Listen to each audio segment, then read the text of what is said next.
अस्सलाम वालेकुम, my name is Murad Sisodia. आज का हमारा टॉपिक है trigonometry. We have previously discuss about trigonometry, Pythagoras theorem हम उसमें डिस्कस कर चुके हैं। हम ट्रिग्नोमेट्रिक रेशियोज डिस्कस कर चुके हैं। हमें पता है वो कहाँ पे मतलब सॉल्व हो सकते हैं और किन क्राइटेरिया के अंदर सॉल्व हो सकते हैं when you have a right angle triangle. अब जो हमारे पास है, we are studying about the relationship between trigonometric ratios of acute and obtuse angle. ठीक है, अब ये हमारे पास ये वाले रिलेशन की। तो बिफोर स्टार्टिंग दिस मैं आपको एक चीज़ एक्सप्लेन करना चाहता हूँ। इसमें है क्या हमारे पास कि ये आपके पास हैं चार quadrant. This is the first quadrant, this is the second, third and fourth. ठीक है, अब फर्स्ट क्वाड्रेंट के अंदर हमारे पास क्या होता है कि साइन पॉजिटिव है, कॉस पॉजिटिव है, टेन हमारे पास क्या है, पॉजिटिव है। If I am talking about the second quadrant, यहाँ पे साइन पॉजिटिव है बट कॉस नेगेटिव है और टेन भी हमारे पास क्या है, नेगेटिव है। तो इसके बारे में हम जर्नली स्टडी करेंगे। नाउ मैं आपको थोड़ा सा डिफरेंस भी समझा देता हूँ कि आपके पास what is the difference between acute angle and obtuse angle. So I am talking about acute, तो इसका मतलब ये है हमारे पास कि ऐसा एंगल होगा जो लेसर देन 90 होगा। And if I am talking about obtuse angle, तो ऑब्ट्यूज एंगल हमारे पास क्या होगा, it will be greater than 90, greater than 90, lesser than 180। तो this is the basic difference between acute and obtuse angle. अब मैं इसको थोड़ा सा फर्दर मजीद एक्सप्लेन करता हूँ कि ये हमारे पास किस तरह से यूज़ हो सकता है। So let's suppose there is a particular figure over है, यहाँ पे मैं बना रहा हूँ आपके पास यही क्वाड्रेंट की फॉर्म में बना रहा हूँ। And there is this thing. Okay, मैं आपसे कहता हूँ कि ये वाला एंगल जो है ये ए है आपके पास। ठीक है, और तो अगर मुझे इसका एक्यूट निकालना है, so how can I find the acute, मैं क्या करूँगा, बिकॉज टोटल जो ये हमारे पास यहाँ से यहाँ तक एंगल है दिस इज़ 180। सो अगर मैं 180 में से इसका ऑब्ट्यूज एंगल माइनस कर दूँ तो I can easily find the acute angle over here which is 180 minus है। अब हमारे पास दो चीज़ें हैं, दो हमारे पास प्रॉपर्टीज़ हैं जो हम मेजॉरिटी ऑफ द टाइम इसके अंदर यूज़ करेंगे। Number one is sine A equals to sine 180 minus A. Second we have cos A equals to negative cos 180 minus है। ये हम दो प्रॉपर्टीज़ जो हैं हम यूज़ करेंगे इस पर्टिकुलर चैप्टर के अंदर। ठीक है, अब हमारे पास ये सारी चीज़ें हो गई, तो then we will move on to some examples. एक एग्जांपल हमारे पास ये है कि आपके पास लिखा हुआ है साइन 130। अब साइन 130 लिखा हुआ है, मैं इसको बेसिक से अगर यूज़ करता हूँ ताकि आपको फॉर्मूला यूज़ करने में बड़ी आसानी हो, अदरवाइज आप ये वाला स्टेप नहीं कर सकते, you can do it directly. अच्छा, मैं लिख रहा हूँ साइन ए, बिकॉज मैं ये वाली प्रॉपर्टी को अप्लाई कर रहा हूँ। आई राइट साइन 180 माइनस है, I mean instead of A I am writing sine 130 और यहाँ पे मैं लिखूँगा 180 माइनस 130। ठीक है, तो ये हमारे पास आंसर आ जाएगा साइन 50। नाउ अगर मुझसे एग्जामिनर ने इसका एक्यूट बोला है तो ये हमारे पास क्या था, ऑब्ट्यूज था, और ये हमारे पास उसका एक्यूट आ गया। अब similar this thing I will do for cos. Cos के अंदर मैं क्या करूँगा, सिंपल यही चीज़ कर रहा हूँ कि I will apply the same thing. यहाँ पे कॉस 107 लिखा और minus cos 180 minus 107। So the value over here is cos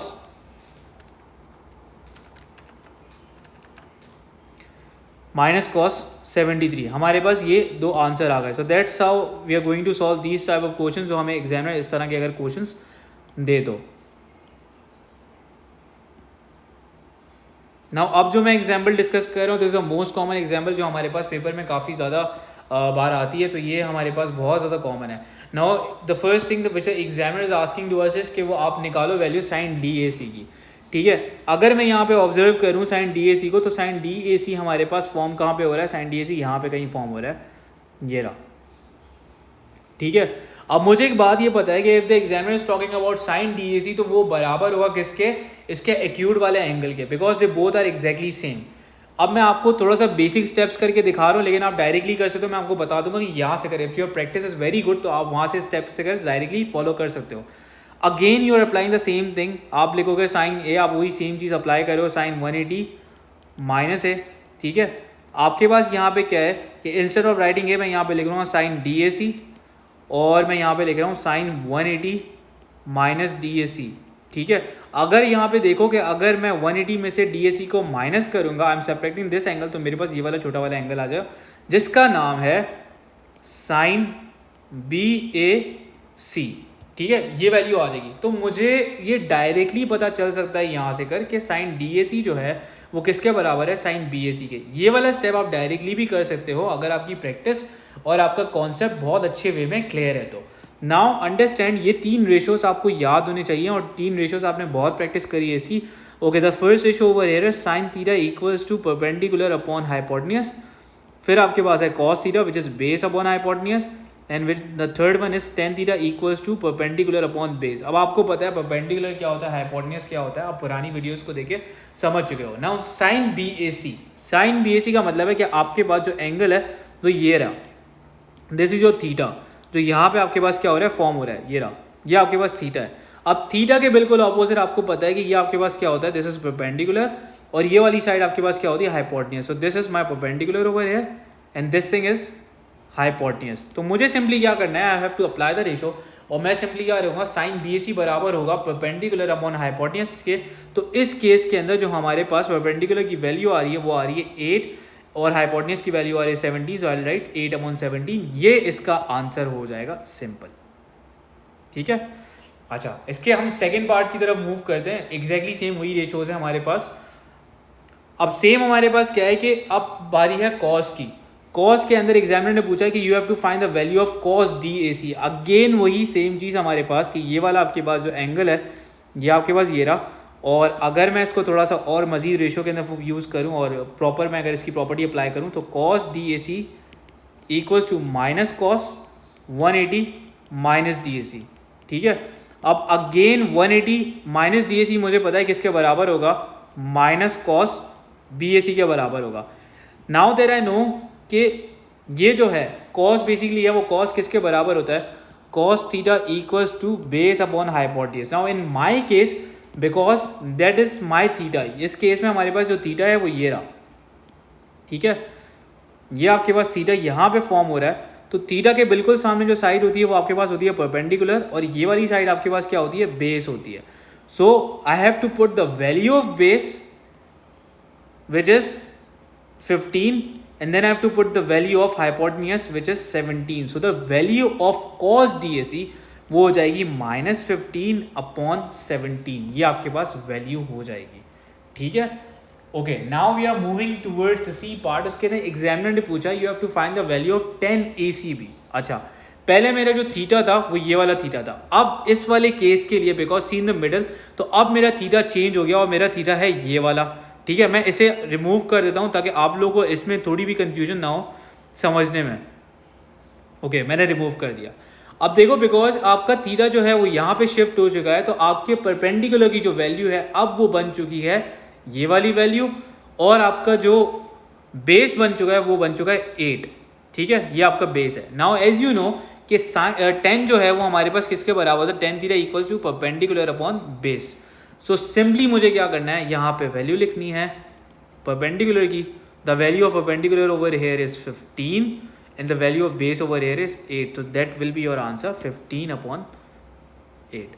that's how examiner आपको क्वेश्चंस वगैरह इसके करेंगे और आपसे इसी चीज़ के बारे में मेजॉरिटी ऑफ द टाइम पूछा जाएगा। This is the most common question जो हमारे पास पास पेपर में काफ़ी ज़्यादा रिपीटेडली आया हुआ है। ठीक है, बेसिक आपको ये जो हैं ये 2 चीज़ें हैं ये आपको अप्लाई करनी है, आप इजीली कर लोगे। आप इस वाले सवाल की प्रैक्टिस भी ज़्यादा से ज़्यादा कर लो तो आपकी ये प्रैक्टिस बहुत अच्छी हो जाएगी।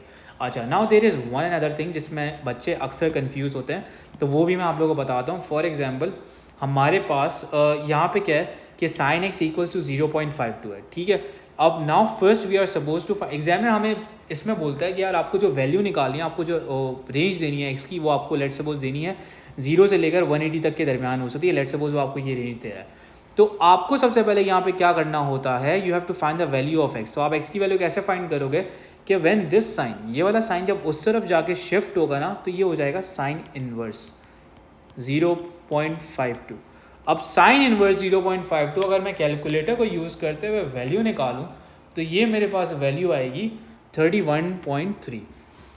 लेट्स सपोज हमारे पास वैल्यू आ रही है साइन इनवर्स 0.52, ये आ रही है 31.3। अब आपको ये पता है कि ये हमारे पास because this side this angle this particular angle over है विच इज़ रिटन ओवर है, ये हमारे पास 90 से कम है, तो ये क्या हो जाएगा, ये एक्यूट हो जाएगा। सही है। अब एग्जामिनर जब आपसे कह रहा होता है साइन के, तो वो आपसे 2 एंगल्स की एक्सपेक्टेशंस रखता है। तो अगर आपको यहाँ पे ऑब्ट्यूज फाइंड करना है उसका, तो आप ऑब्ट्यूज कैसे निकालोगे कि what you need to do is कि आप 180 में से 31.3 को माइनस करोगे तो आपके पास यहाँ पे उसका ऑब्ट्यूज आ जाएगा। ठीक है, ये आपके पास आ रहा है 148.7, this is the obtuse angle. अच्छा, अब मैं कॉस के लिए समझाता हूँ, मेजॉरिटी ऑफ द स्टूडेंट इसमें कंफ्यूज होते हैं। देखो कॉस के साथ अगर यहाँ पे नेगेटिव का साइन हो, मैं वापस से एक्सप्लेन करता हूँ, कॉस के अंदर सिर्फ होता है, ठीक है।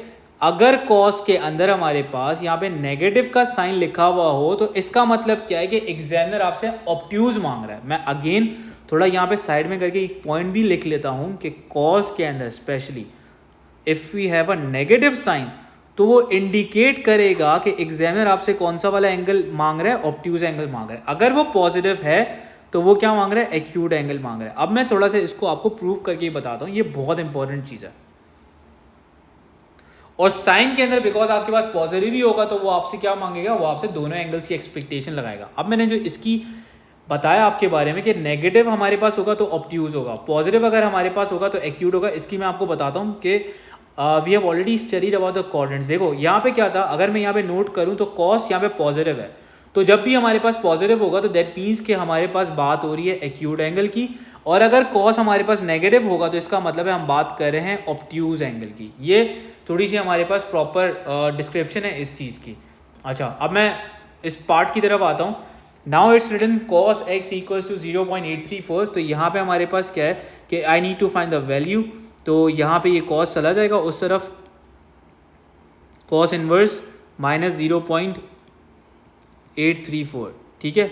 ये आपके पास वैल्यू आ गई, तो यहाँ से हम कैलकुलेटर यूज़ करते हुए वैल्यू निकाल लेंगे 834।